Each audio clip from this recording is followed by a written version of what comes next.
But right now, we're going to take you live to the Oval Office at the White House, where Donald Trump is speaking after a 2-hour phone call with Russia's President Vladimir Putin. Satellite pictures. You don't want to see these pictures. We'll have to see what happens. This was not my war. This is not a war that would have happened if I were president. This is not my war.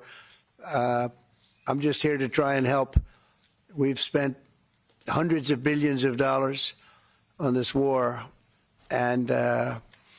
and yet that's not, frankly, we made much more than that just in 4 days in the Middle East. It's a lot of money, but we do much. This is about thousands of people dying every single week, 5,000, 6,000 people dying every single week. And just like you have the relatives here, wives and children and everything, you have, these soldiers, they say goodbye in Ukraine and in Russia, and then their parents never see them again, except maybe in pictures of horrible scenes, because I've seen some scenes, I've never seen anything like it.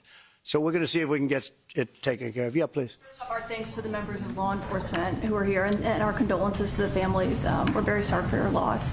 Mr. President, on Ukraine and on your call today that you had with President Putin, you said last week that you thought nothing was going to happen, no advances would be made until you and Putin got together. Do you still feel that way? I think something's going to happen. It's a got very big egos involved, I tell you. Big egos involved, but I think something's going to happen. And if it doesn't, I'd just back away, and they're going to have to keep going. Again, this was a European situation. It should have remained a European situation. Should have remained, but we have, because the past administration felt very strongly that we should be involved, and we got involved much more than Europe did in terms of the money and all of the things that we gave. We gave massive amounts, I think record-setting amounts given to a foreign. There's never been anything like this, both weaponry and money. And Europe gave a lot also, but they didn't give anywhere near what we gave. We gave probably almost 3 times the amount. And it's just a shame. The whole thing is a shame. The level of death here is just a shame. Yeah? Did you ask President Putin to meet with you? About what? About Ukraine. Of course I did. I talked to him about it. I said, when are we going to end this, Vladimir? I know him for a long time now. I said, when are we going to end this bloodshed, this bloodbath? It's a bloodbath. And I do believe he wants to end it. When I made the call, I told the people last night, I spoke to the heads of the different countries, Germany and Finland. We had Italy, as you know, and UK was on the line today, and a couple of others. And then they were in turn calling everyone. Ursula was there from the European Union. She was terrific.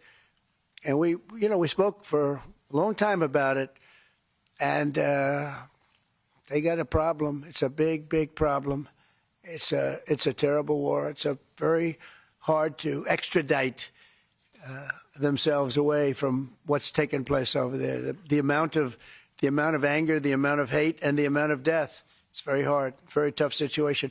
But I said to him, we got to get going. And I did say also, if I thought that you couldn't do it, I'd step away, because what are you going to do? We don't have boots on the ground. We wouldn't have boots on the ground. But we do have a big stake. And the financial amount that was put up is just crazy. It's crazy. This isn't for us. This is for somebody else. The amount of money that we put up is record-setting. There's never been anything like this. And that includes weapons. Never been anything like this.